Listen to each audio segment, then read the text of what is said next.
This is Bench with Jules Micchia, and this podcast is going to talk about issues in women's sports. Today I have my teammate Charlotte Melgard and then Blair Ramsey from track and field.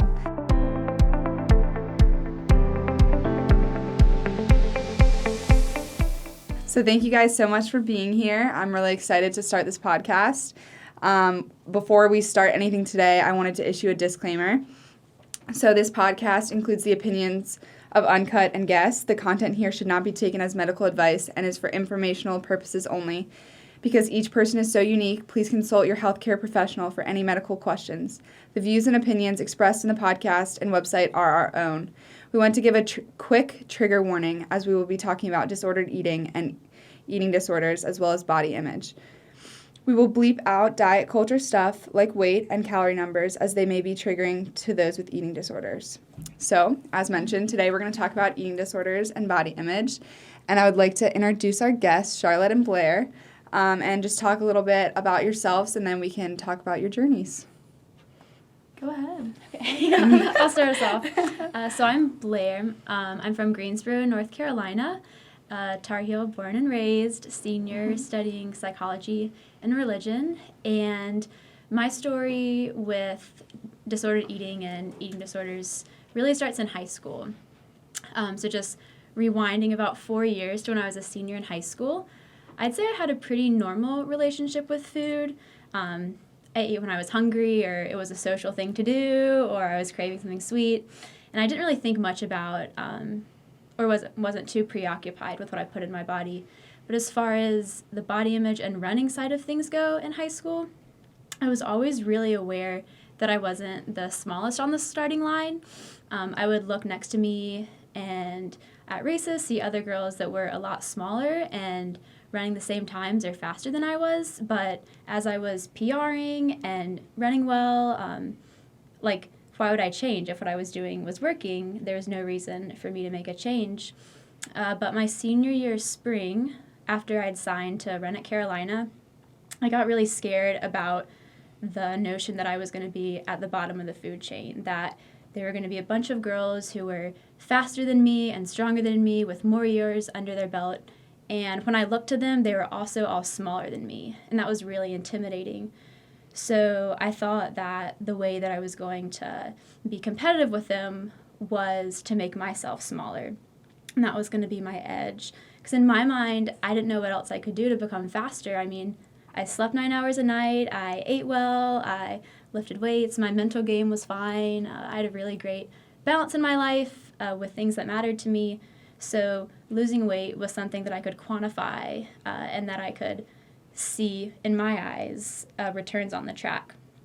So that journey began that spring and continued into the summertime, and things got worse when I came to college, and all of a sudden I had the freedom and autonomy to put whatever I wanted to in my body or not. In college, you have control over that for like the first time in your life. So things got really worse during that time, and it wasn't that I was not eating, it just was that I wasn't eating enough to keep up with working out 2 or 3 hours a day. So people that didn't know me, or even friends or family, didn't really think much of my eating habits because, like I said, it wasn't like I wasn't eating, it just wasn't enough to keep up with what I was working out. But throughout the fall, my body just began to break down.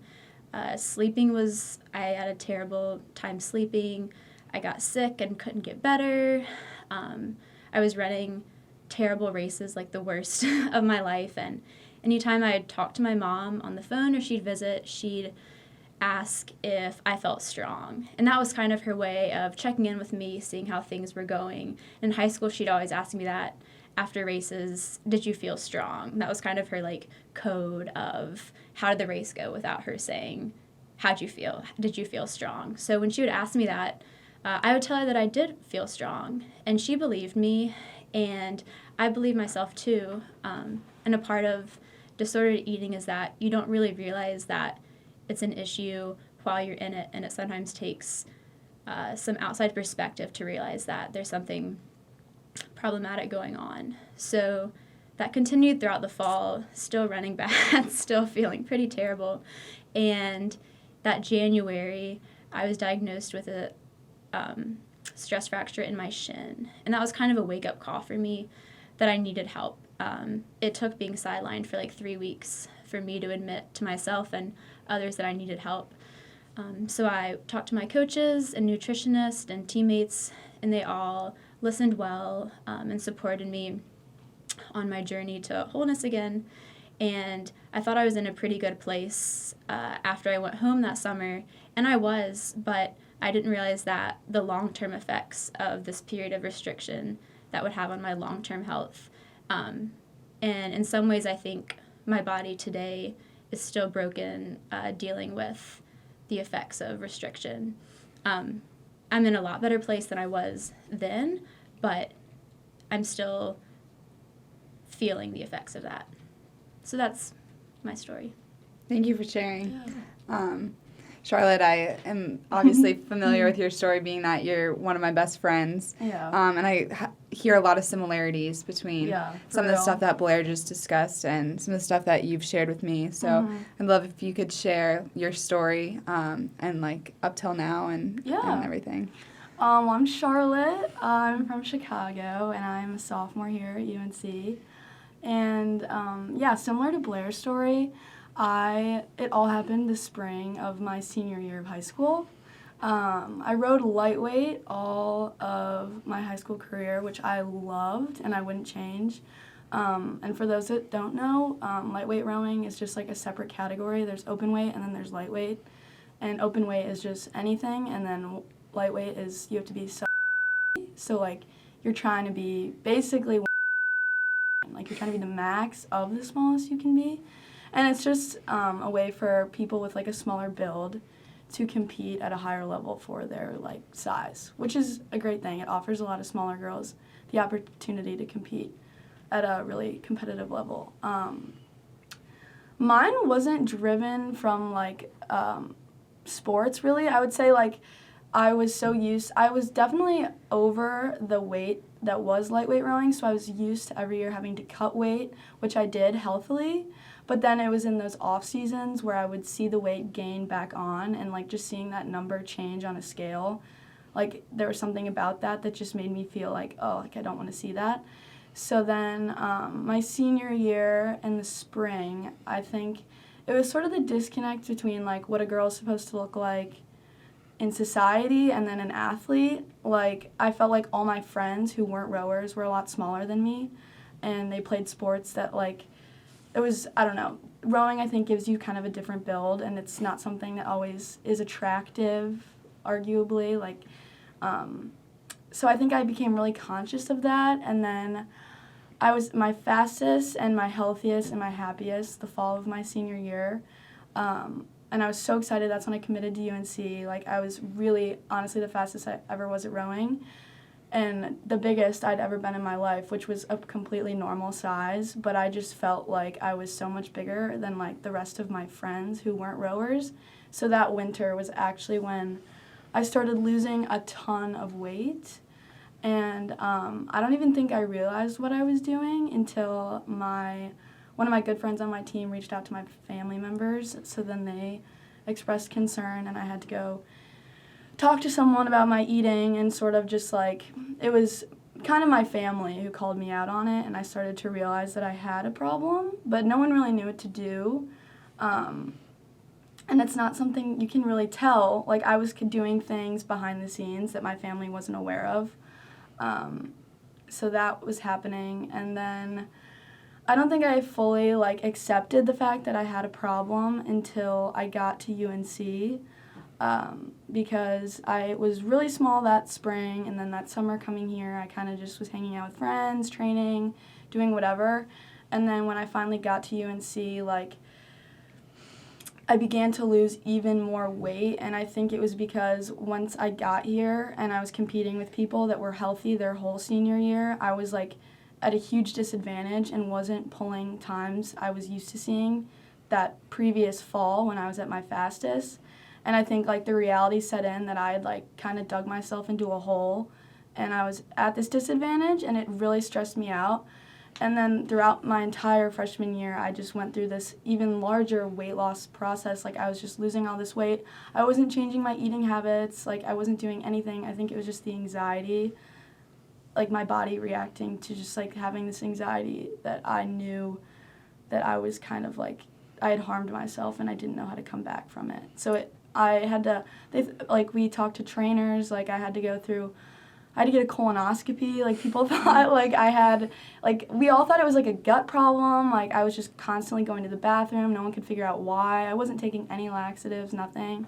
But looking back on it, like, I basically wasted a lot of my freshman year, or not wasted, but a lot of potential I think I had was wasted. And the fact that I never was able to, like, accept that it was an eating problem was a big reason why I think I was unable to recover from it. Yeah, I think your stories in some ways share some similarities about the post, like the recovery, and how you said, like, the process getting back, you don't feel as strong, and, like, you've struggled a lot there. And as you said, you deal with the effects of the restriction that you had. And Yeah. I've been with Charlotte, like, the past 2 years, Yeah. and she's definitely told me about kind of the stuff that she's dealt with trying to get back. And last night we were talking, like, before the podcast, because I'm with her all of the time, I feel like. And she was just like, I don't think I have recovered yet from the restriction. And, for sure. And, yeah, and so I think that's really interesting. And I'd love to hear, Blair, your thoughts, and Charlotte, your thoughts of, like, the post or the recovery / post eating disorder period, and how the restriction or how the eating disorder affected you now and, like, still affects you. So, Blair, you want to start? I have a lot of thoughts on this one. I think about this all the time. One thing you said, or maybe Charlotte said it, but wasted potential, that just really resonates with me about, I mean, I can think of, like, at least 6 to 8 women athletes on the top of my head now that college careers were just trashed because of restriction and eating disorders, and it's so sad. But as far as, like, effects of restriction, my psychologist that I'm seeing now said that restricting was like putting sleeper cells in your body. And I thought that was so funny, because it's like, you don't know at the time, like, the effects that restriction is going to have on you, but, like, months or years down the line, they turn on and you're like, whoa, like, I didn't think that was going to cause that. So I think in a lot of ways, like, I put a lot of sleeper cells in my own body, like that senior year of high school and freshman year of college that I'm still facing. So that January of my freshman year, when I got help, the nutritionist said I had a syndrome called the female athlete Triad. And I'm not sure if anybody's heard of this, but there's, like, 3 markers, and it's irregular or absent periods, low energy availability, which means you're not fueling yourself enough, and low bone density. So, like, those were 3 check marks for me. I had a stress fracture. I hadn't had my period in, like, 2 years, and I obviously had disordered eating. So I think that's a huge thing that a lot of athletes, female athletes, deal with restriction, and that causes a lot of problems down the road.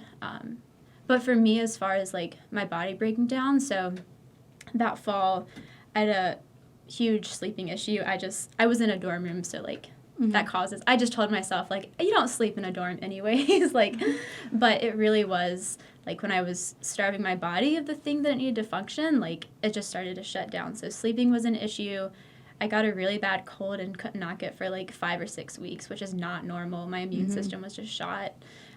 And I remember this race for a long time, but it was the NCAA regional cross-country meet, and I was so near the back, like, this girl beside me just started walking, and I was like, is this happening right now? Like, here I am at this NCAA meet, and I'm beside somebody who's taking a walk break. Like, what? So that was a huge wake-up call. And then a week prior, I'd, like, had this nasty bike wreck, and I just didn't recover from it. Bruises lasting forever, just, like, these physiological signs that my body wasn't healing. So then fast forward 3 years, my career unfortunately ended with medical retirement, but the final injury was a sacral stress fracture, and most runners know that a sacral stress fracture is like the one that runners get when they're not eating enough and overtraining. It's like the marker of those two things. But at that time, when I got the injury, I wasn't doing either one of those. I was running like miles a week, and for anybody that knows running miles, that's like nothing for a college athlete. So to get a sacral stress fracture off of 20 miles a week and not overtraining or underfueling was like a huge wake-up call that even 2 years later, this period of restriction was still affecting my health.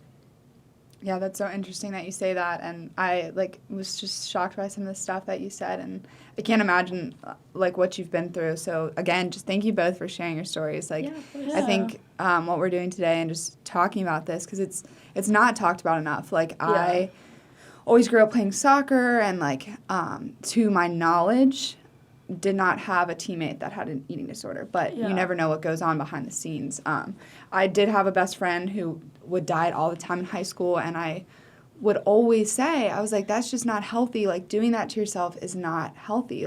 Especially when you're an athlete and you have to be putting enough calories in your body to fuel yourself. And so I think just having this conversation and bringing these things up is so important.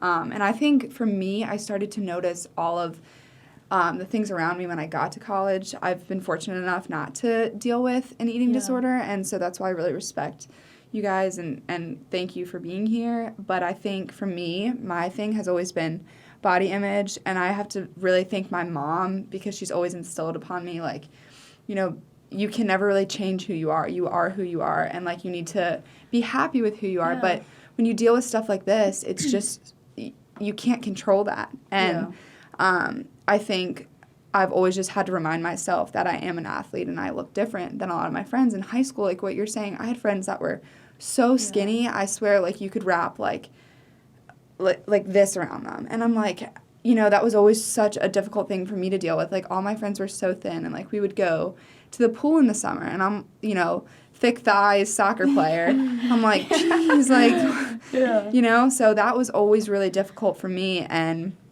I got to college, and the amount that we lift, Charlotte, and rowing, your shoulders, they get pretty big. And some of the stuff that has been said to me, even by my family, as jokes and stuff, I would say that I take it well, but sometimes it does take a toll on me. I had a friend of mine that I went to high school with. He said to me, Jules, if your shoulders get any bigger, no guy's going to want to date you. And I was he's joking, but I'm like, you would think about that. Yeah, I'm like, and I'll get in shirts some days, and I'm like, I can't wear this shirt. I can't not wear this shirt. I look really large, and I don't want to look that way. And instead of being proud of the fact that, I can sit there and bench a crap ton, I'm self-conscious about the way that my shoulders look in a shirt, or the way that, I don't look as what society views as feminine as I used to when I was smaller in high school. And so for me, that's been a really big struggle in college, and I feel like I've dealt with it well, but I think it definitely plays a toll on me. And rowers have a very different build, as you were saying, Charlotte. And for example, I was with my family over the break, and someone in my family said, we were up in Philly, and someone in my family literally was talking about this rower that they knew, and he goes, oh, she looks like a man. And I was like, never say that, because it has such detrimental effects. And I was like,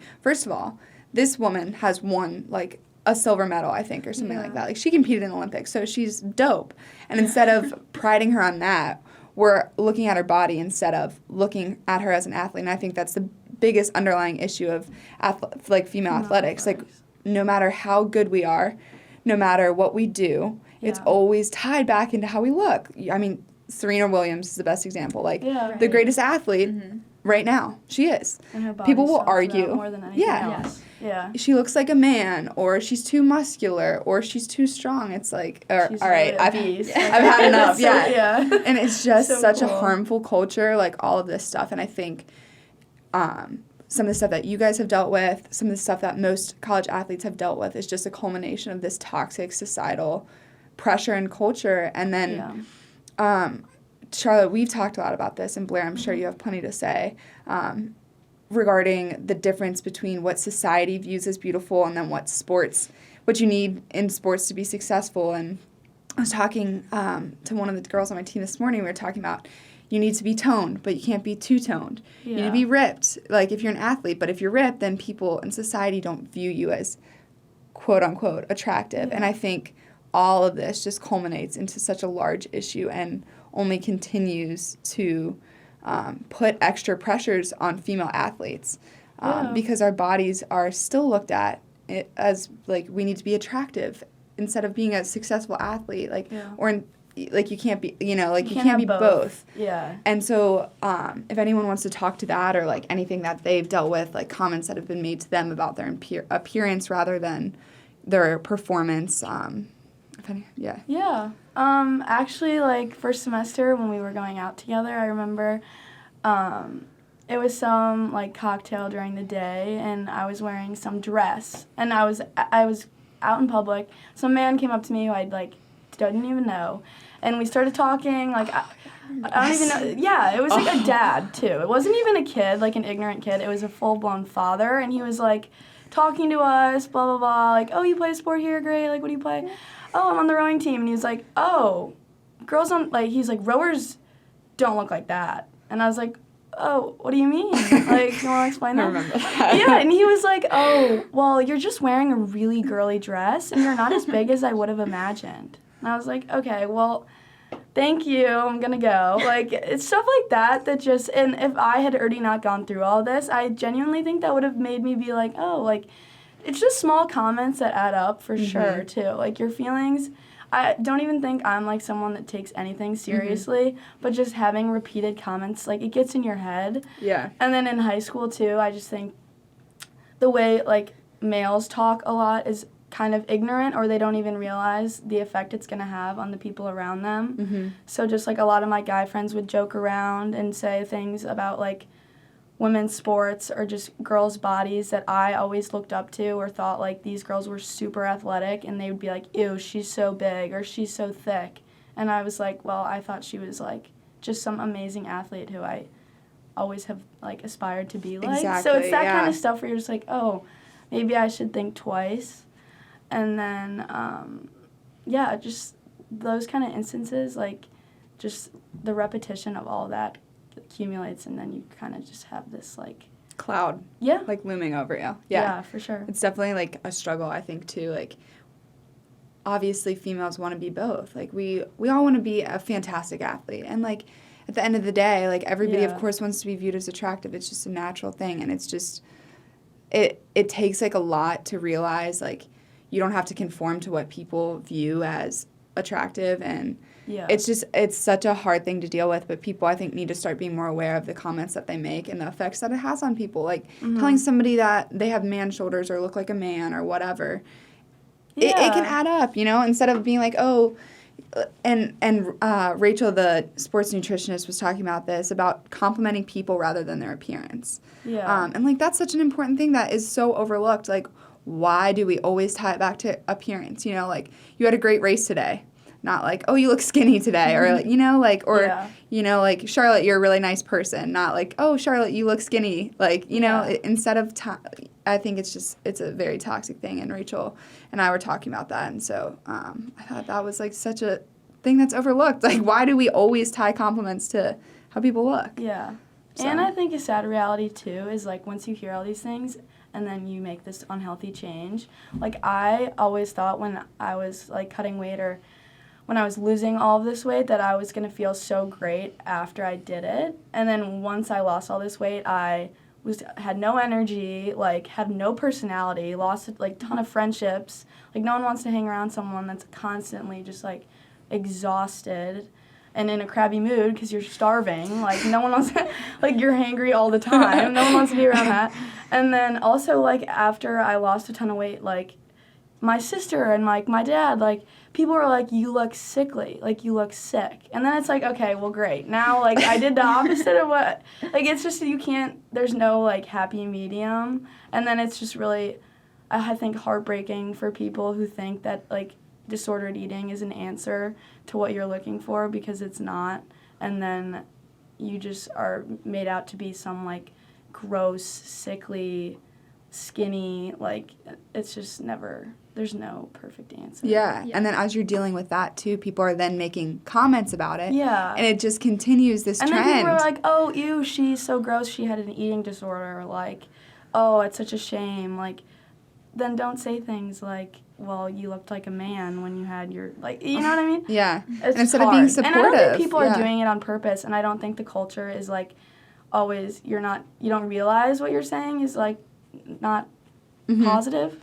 But, yeah, I think it affects people. This is kind of touching on what you said about, like, normalizing disordered eating in society. Like, for what it's worth, like, I mean, the diet culture is, like, a huge industry. And, like, all these health fads are, like, trending now. Yeah, all the time. There's a new Right. one, like, every day. People are like, oh, have you heard of this? I'm like, Yeah. there's Celery a new juice. one. Seriously, yeah. Like, It's like water. We were talking about this the other day. We're like, that's not a meal. It's just water. Right. So, like, all of these things, like keto, paleo, intermittent fasting. Yeah. And, like, I read somewhere that, like, a third of what you put into your body, like, goes to your brain to, like, fuel your brain. So, like, when you're starving your body, you're starving your brain. So it's, like, no wonder you're grouchy, hangry, like, in a bad mood. Like, like, if your brain is nourished, then you're not going to be preoccupied with thinking about food all the time. Like, healthy minds just don't do that. So that was a huge, like, motivating factor to get me, like, back on the right track was, like, literally if you're not feeding yourself, like, it's just biology. Like, your brain. No wonder you're, like, feeling so crappy all the time. Like, it doesn't have enough energy to work. So, like, normalizing intermittent fasting and all of these, like, obviously disordered eating things in society are just, like, the intersection of, like, I think society and sport. And it's just so tricky to, like essentially, like, call people out and be like, that's not not normal. That's not what you should be doing. And having those conversations with people it's uncomfortable. I mean, I had one of my best friends, like, constantly goes on diets, and I'm like, this is not effective. Like, you're hurting yourself. Like, you're not eating enough calories to support yourself as an athlete. And it comes from, you know, like, I know exactly what was the cause of hers, and, like, I'm not going to admit that on a podcast, you know, like, I was there present for some comments that were made to her, and I, like, if somebody had said some of the things that were said to her, like, I think I'd be devastated. Like, people just don't realize, like, saying these things and then also, like, supporting these unhealthy diets, like, instead of our culture saying, all right, like, let's all just, like, not do this. Like, let's eat, and, like, also, like, food is great. Like, enjoy eating. Like, it doesn't have to be, like, you don't have to not enjoy what you're eating. And I think people are like, oh, I have to be so healthy. And, you know, like, now that I'm on keto, like, I can only eat this and not eat this. And it's like, thinking about that all the time is just not. So bad for you, Yeah. I think, or I just thought of this when you said, like, thinking about it all the time is that, like, two things running and restriction have in common are, like, willpower and discipline. So, like, if you're running, like, you have to be really comfortable with being uncomfortable. Sometimes running sucks. Like, you don't want to, like, grind out miles on the track or, like, a long run, but you have to be, like, uncomfortable with that or comfortable with the, like, discomfort in that. And, like, that's kind of the same with, or how my experience with restriction was. It's, like, starving yourself is not comfortable. Like, not feeding yourself is not comfortable, but, like, because that's okay in running, like, just if you, like, extrapolate that onto restriction, it's like, no, this is okay. And it's like, no, that's not okay. Or, like, a badge of honor that you're being, like, disciplined and restricting yourself. Like, that's not something that you should be proud of. Yeah, that's such a good point to bring up, for sure. Also, wait, just go for it. You were saying earlier, I just thought about this. The brain stuff, like how I always thought just having, like, my disordered eating, I was like, oh, I'm just going to, get faster because I'm going to be lighter. 2, like, it is just the opposite of what you think. And then I didn't realize last year especially, the effect it had on, like, my academics was crazy. Like, I loved school in high school, totally succeeded, like, enjoyed going to class. And then last year, it could not have been, like, more opposite. I was sleeping all day, had no energy, never left my room, never wanted to go out, never wanted to socialize, and then just completing, like, having to go to practice, like, hungry. You're already just, like, I'm depleted, and then having to go home and, like, have a ton of work to do. Like, that's already hard to do as a healthy athlete. Last year, I would just go to bed. Like, I just couldn't get my work done. And I think that was my biggest reality check last year was, like, I have never done this poorly in school, and I've never, like, had to, like, I don't know, understand that it wasn't my fault. Like, I was doing this subconsciously, and I needed to, like, understand that and, like, fix it. Yeah. It was scary. It is so scary, like, how all this is tied together. And, like, I mean, it just can really, like, ruin your life in some ways. Or for a period of time, like, it can put you on hold. And I think, Blair, like, your story is so powerful. And, like, you know, you talked about how your eating disorder basically, I mean, it did cause these injuries, as you were saying, you know.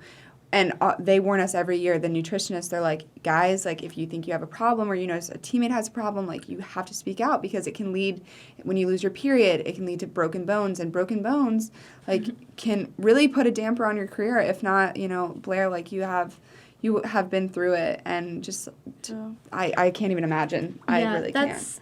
That's one of the reasons I'm so glad we're having this, like, open conversation is I'm thinking, like, what if I were to have heard this as, like, a senior in high school? You know, like... So true. It's, like, I never... If you had told me that my college career would have ended like this, I would have laughed. Like, I never... In high school, I wasn't aware that, like, disordered eating in sport was even an issue. Like, it was just such a non-issue in my school, in my team. And then I come to college, and I just realize, like, how pervasive it is and, like, how swept in you can be. And then, like, speaking to...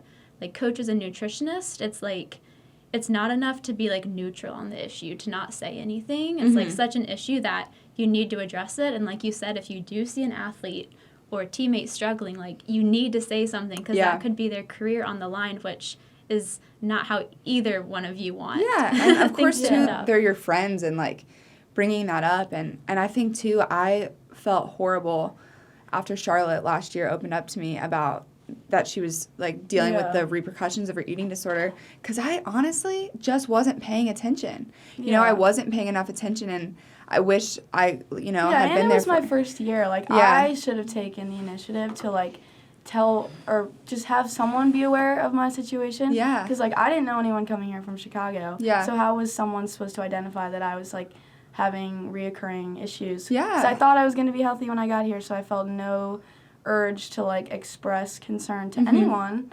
And I thought, like, coming here, I was like, I don't want to tell the trainers that I had an eating disorder. I don't want to say that I've had, because I just know so many people that have said that they have problems, and then you're on watch, which you should be, but at the same time, you're like, I don't want that. Like, I just want to do my own thing and see if I can recover on my own. Yeah, you wanted to start over. I could do it on my own. And then, it kind of came to bite you. Awful. Yeah. Like, and I think just having this conversation, and having this conversation and, like, really understanding, like, even how you can just be a help to others, and that's just getting them help, you know, like, being like... And not being afraid that their feelings will be hurt. Like, the girl who told my parents, I think she was one of my best friends, and I was shocked. And I will say, like, when my parents came to me for, like, 5 seconds, I was pissed.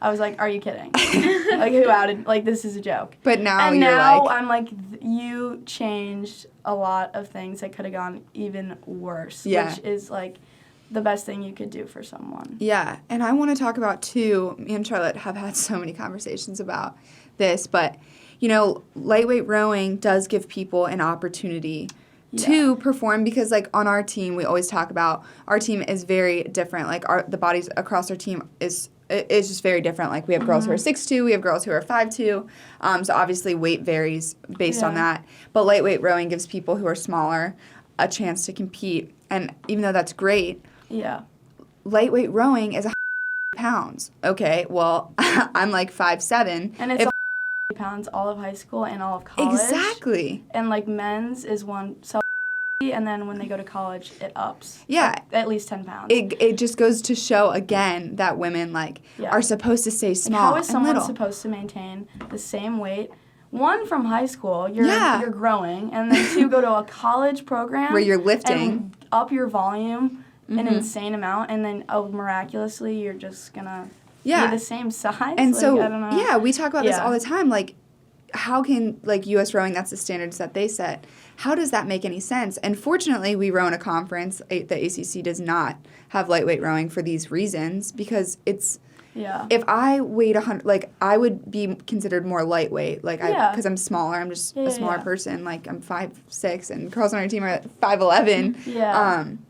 I would be underweight if I cut to be a lightweight. And cutting, too, is not healthy because you're taking people who aren't natural lightweights. So a lot of people that row lightweight are natural lightweights, but you're promoting these habits, and some of this stuff, me and Charlotte have had conversations. I think it can either be really healthy or really unhealthy. Yeah. And the problem with it, I think the reason U.S. rowing's been having some backlash right now is because high school rowing, like, you don't have the resources you have at UNC. You don't have a trainer. You don't have a nutritionist. You have your coach who you don't, like, who knows what their background is, and it's their job to provide you with this information, and, like, you don't know what information you're going to receive. And luckily, my program, I couldn't have been with a better coach. Like, they were so pro-eating, like, healthy. We were always checking to make sure your, like, fat levels were where they should be.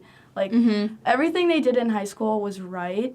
I just think it's hard because not everyone's receiving that same treatment. Yeah. So that's where there's room for error. And then, too, not upping that weight when you go to college. So staying at sub is pretty... And being in, like, you're supposed to go to college and, like, you don't know what's going to happen. Like, you're eating in a dining hall, your hours are off, you're not sleeping. Like, but also, you shouldn't have to stress. That should be another stressor on your college experience. Yeah, and it's just, I think, weight. Sub for people who are lifting and rowing is, you know, like, and I think a lot of girls, there are so many lightweight programs that are super successful, and I think a ton of those girls are, like, so healthy. But then, and I think there's a lot of stories that come out that take away from a lot of their success, and I don't think that's always fair because I think there are girls who can do it and should do it, and it's amazing, but it's just, like, spreading the awareness, like you're talking about, like, just having people hear these stories that are in high school, just so you do it the right way is important. But going off that, too, I think spreading these stories is so important because there is a lot of unhealthy habits that come with lightweight rowing. Oh, for sure. Some of the stuff you would tell me about, you would get to races and hear people in the bathroom, and you're like, and just people starving themselves because they're trying to get under this.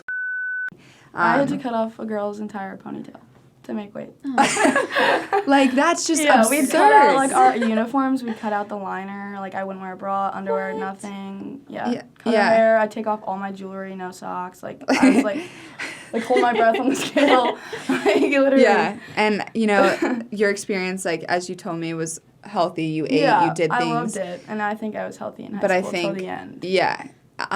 It's just concerning to hear some of the stuff that you told me that you were aware of other teams and other people that you met. Yeah, for sure. And we're not going to go into what they did or did not do, but we have to stand up and promote a healthy culture and not promote these horrible, horrible habits. Yeah, it's just talking about it. Like, I really think that's all it takes is just, like, having someone sit down with you and explain to you the, like, consequences you will face if you choose this unhealthy path.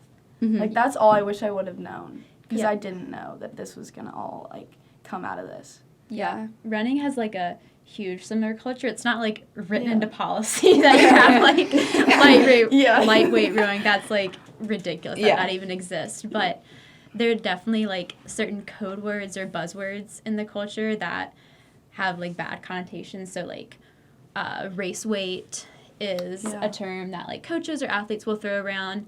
This, like, arbitrary, like, way too low number that somebody has to reach on a scale in order to run fast. And, like, in my eyes, if, like, somebody's throwing that around, it's, like, some other part of training is not adding up. So let's try and find this, like, one thing we can quantify and look at to try and make a change as a sort of shortcut when it's really just going to, like, harm you down the road. And then also words like, this may be the same in rowing, but, like, saying somebody looks fit versus strong. They're just, like, such euphemisms for, like, you look small or you look big. And, like, as somebody who's always been on the, like, strong receiving end, like, I try and, like, internalize that as a positive thing, you know? Like, maybe I, like, do look strong, but, like, when you hear it being tossed around, like, oh, you look fit, it's, like, why do you, like, number one, why do you have to say, like, fit and strong. And if you do use those words, like, don't say you look fit or you look strong. Just say, like, you are fit. You have a high fitness level, or you are strong. Like, it doesn't always have to be associated with looks. Yeah. Right. That's what we were saying earlier. Yeah, you're right. It always comes down to how you look instead of, like, how you perform. Like, you had a strong performance today. You are a strong athlete. Like, oh, you look strong, or, oh, you know. Right. Yeah. The results You don't look as fit as you could look, or, Yeah, the results aren't showing, like, what your appearance was. Yeah, It's like exactly. you ran a 5-minute mile, not you look like a 5-minute mile. Yeah, exactly. Like, so why does it matter how you look, and why does it matter what the scale says?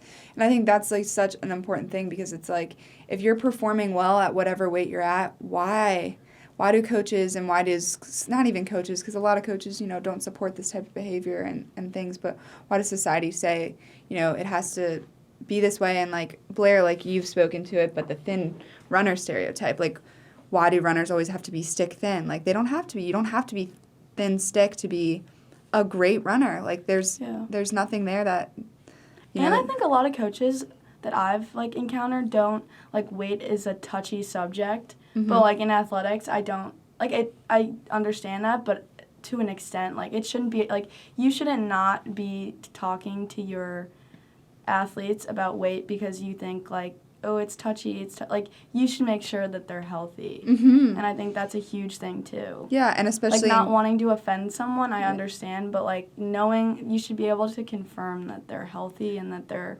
at a good place without. Yeah, and I think we're really fortunate that we go to UNC and we have, like, such a great sports nutrition, like, program in there, and they can come speak to the team. And, you know, if coaches aren't comfortable, or just making sure that everybody on your team is taking care of themselves and being healthy and not doing something that could really, like, affect their whole career or even end their career, you know, in the long term. So having these conversations, sitting down with sports nutrition, like, as athletes, and making sure that we're, you know, sometimes you might not even realize that you're not fueling your body properly. Yeah. Like, when, like, my first fall rowing, I realized I was not eating enough. And I could feel the effects, and it wasn't intentional. It's just the fact that I didn't realize I had to eat, you know. We triple your calories. Literally double the amount of what a normal person eats per day. Yeah. It's definitely an adjustment, and, like, making sure that you understand that as an athlete, whether or not you have disordered eating, but just understanding, like, being healthy and eating enough and fueling your body, I think is so important. Trying to think of some of the other stuff that we've touched on. I think this has been a great conversation. I think I don't have much to add unless you guys have any other. I have, like, I guess, kind of closing, like, suggestions. I love it. Yeah. So, like, all of, like, eating disorders and disordered eating, like, thrive in silence. Like, it exists because nobody talks about it and nobody wants to talk about it. And, like Charlotte said, coaches don't want to offend people. Yeah. Like, the people that have eating disorders are in denial about having eating disorders. So true. So, like, there's, like, a few, like, I think tangible things that you can do to, like, try and change this culture. And one, and Jules, you talked about this talking to the sports nutritionist, but, like, don't make appearance-related compliments to people. Like, I know society is so driven by, like, looks and appearance, but, like, if you think about, like, your friends and why you're friends with them, like, it's not because they have, like, good hair or, like, good arms. It's because, like, they make you laugh or, like, you enjoy their sense of humor. So, like, tell people that. And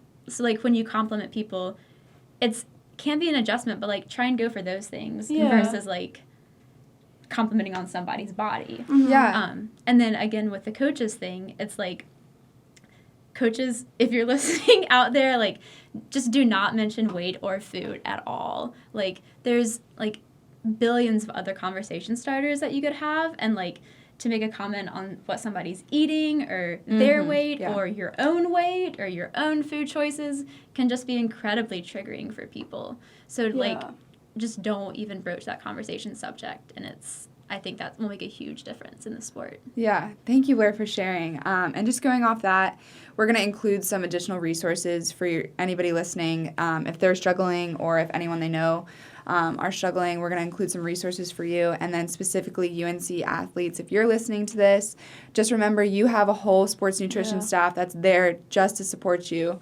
So please reach out to them if you or one of your teammates is dealing with anything. But Can I add one more thing? Yes, go ahead. Oh, go I was ahead. just going off of that, I was just going to say, for people that are, like, notice that someone has something going on, I'm so grateful that, like, my sister noticed when I was making myself, like, purging, and I think there are so many people, and I hear so many conversations of, like, oh, so-and-so, like, she looks so skinny, like, I can tell she's not doing well or something, but then they're just saying that to their other friends. Yeah. Like, you don't need to talk to her if that, like, you know that she's going to get really defensive or whatever.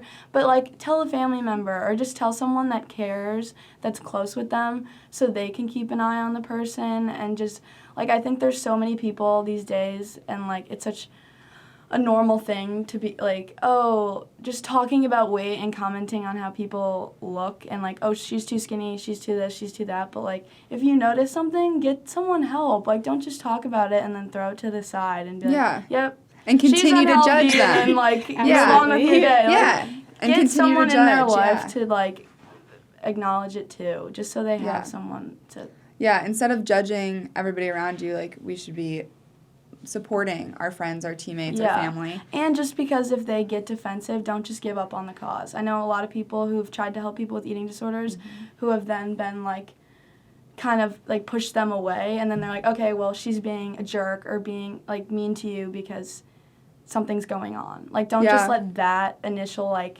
awkward interaction with someone, like, make you not want to help them anymore. Like, just keep up with it.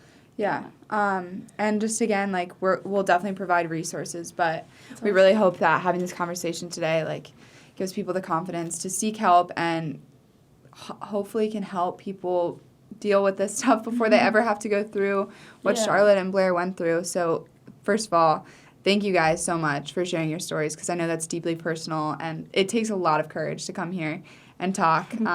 Blair, you've never met me in person, so to come talk to me. Really? We've just been texting. So just to, Jill gave me Blair's number and was like, you have to talk to Blair. She'd be perfect for the podcast. And then, awesome for you. Okay, that's amazing. So, I know Jill so well. If I didn't know you, I'd be like, exactly. So it's just, for you. That's you guys are so brave, because we don't know how many people will listen to this, but hopefully people do, and we can help somebody out there. Even if it's one person, it makes a difference. So thank you guys all for tuning in. Thank you, Charlotte Melgard and Blair Ramsey, for coming today. This has been Benched with Jules Micchia. We hope you'll tune in next time.